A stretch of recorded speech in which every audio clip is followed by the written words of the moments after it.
Where were you born and where were you raised?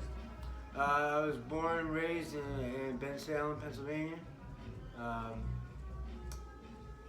had a typical, normal, I guess, middle class upbringing, blue collar, working family. Um, wouldn't say there was any kind of problem with that. Alcoholic mother, big deal. You know what I mean? But eventually you made it here to Kensington. I did. And you said this has been your third solid winter? Yeah. If I choose to remain homeless, and don't make a change for myself, yeah. So you know there are choices out there for Correct. Every day there's a choice.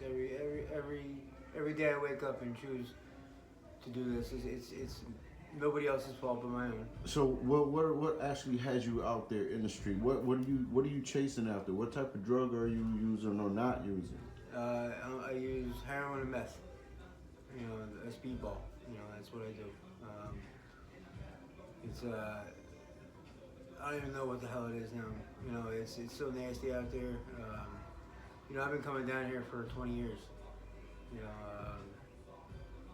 Always up until the last 5 years, I was a functional addict, so to speak, whatever that means. I know that's a very a dangerous label. You know what I mean, or maybe not the most accurate label because I don't know anybody who's really functional being an addict. But I've worked my entire life, never had a problem holding a job. But these last couple of years, the shift in what is in the drugs and what it's doing to people, it's just a nightmare down here, man. It really is. What do you mean about the shift in the drugs and what it's doing to people? What are the drugs doing to people that they haven't normally done? There hasn't been this many amputees since the Civil War. And that's a fact. Are you serious? Absolutely.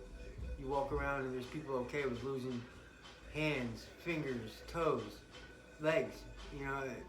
People, you see all these 18 to 35-year-old men and women with missing limbs. That's crazy. And they're okay with it. And they're still chasing this shit. It wasn't like it was always brown dope. I fell in love with brown dope. You know what I mean? And that was that. And I can absolutely say that with a clear conscience and not. It is what it is. You know what I mean? Like it was my vice. It always has been.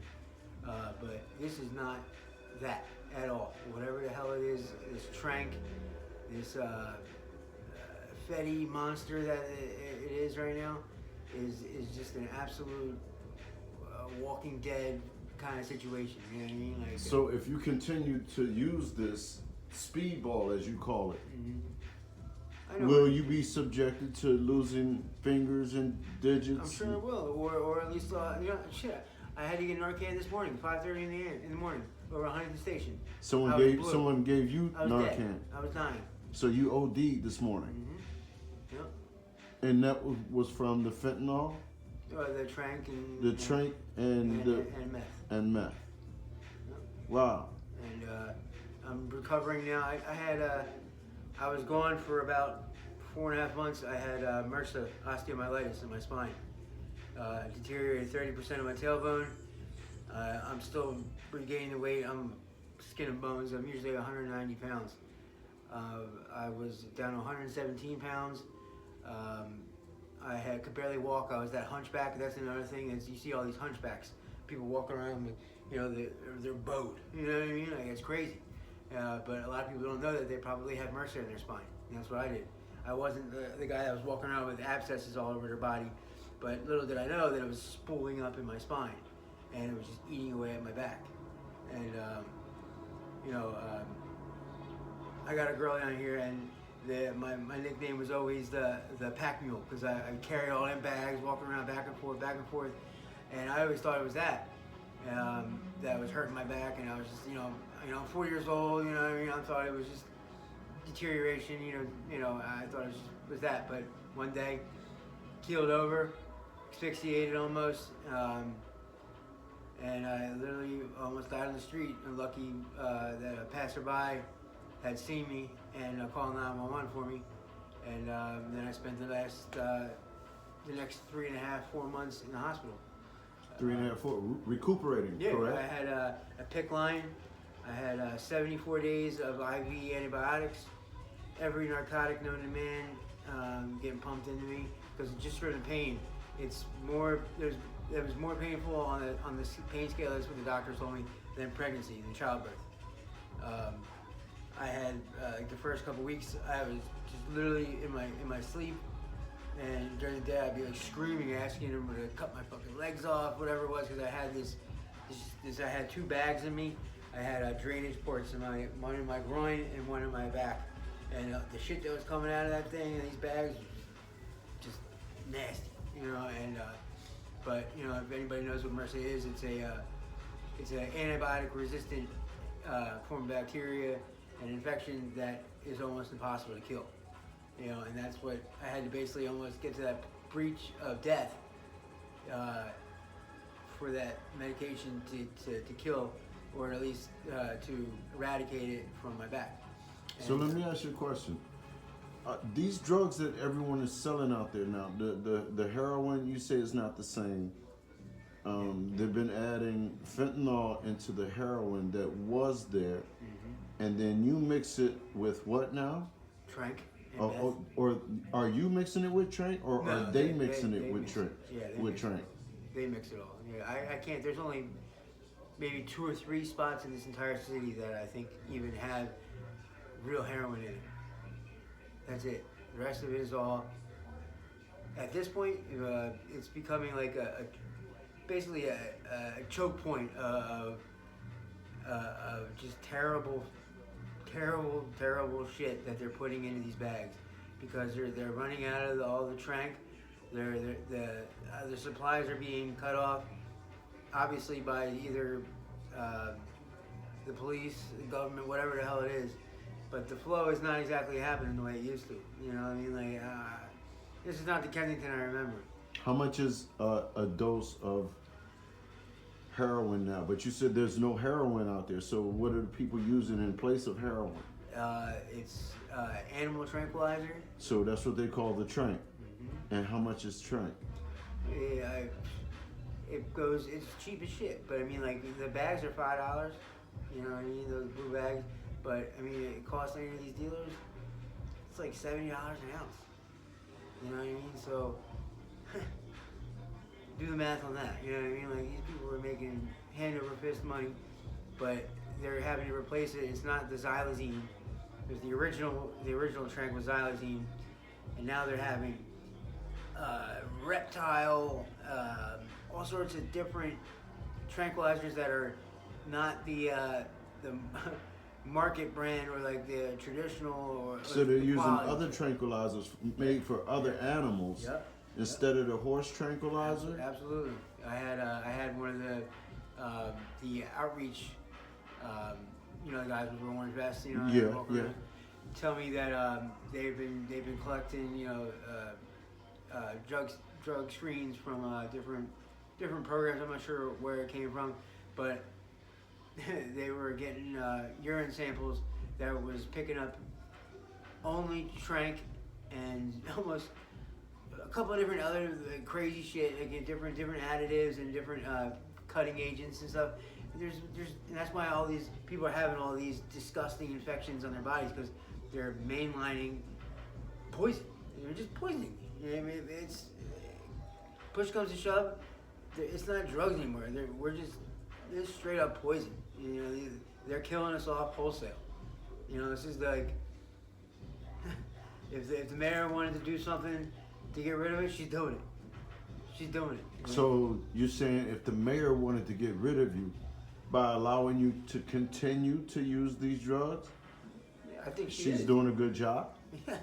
I'm not saying a good job. I'm saying, like, you know what I mean? Like, in terms of what she said she's gonna do, she's doing it. You know what I mean? Like, I've never seen it like this. What about cleaning up the area that everybody's talking about with the mayor? I mean, Do you see any type of change? Yeah, I mean, but this is the thing. They do this every couple of years. It seems like they do a little, Operation Sunrise, Safe Streets, whatever, blah blah blah. You know, they ramp up the police presence. They They clean up the streets with clip, whatever the hell is bullshit, and create all these different avenues to spend money. Um, yeah, I mean, are they cleaning up the city? Yeah, it's gentrification. It's just what it is. I mean, like, there was when you see massive amounts of power companies, exterminators. You know, they're trying to get rid of all the rats. They're trying to ramp up the power grid and just make. You see all the different condos going up everywhere. All these places are getting torn down, and they're making condos for yuppies. You know what I mean? Like, this is they're absolutely trying to change the city. And you know, Kensington was Old City. You know what I mean? Like, if you do the history, you know, Benjamin Franklin, this was the original place where they call Philadelphia. And this is the oldest part of the city, and it's like it's crazy what's going on here. Yeah. So what do you think? What do you think is going to help the mayor or Kensington? I can't say wipe out or eradicate, but what do you think is going to be able to help you in the future as far as? Well, I'm the only person that can help me, really. At the end of the day, the only person that can change their life is them. You know what I mean? You got to make that choice. You got to make that. You got to put effort into it. The amount of time that I put into, you know, I always look at this analogy. You know, you get lost in the jungle, lost in the desert. It takes the same amount of time it took to get lost in there to get out. You know what I mean? And for a lot of people, that's daunting. You know, and that's why they don't put in that effort. They don't ever want to try to change their life because it's too much work for them. You know, or a lot of people, and I think, yeah, we're all damaged. We're people out here. You know, a lot of addicts. They got a lot of trauma in our life or whatever it is. But so does everybody. It's life. You know what I mean? What's going to change? What's going to help me change? I don't know.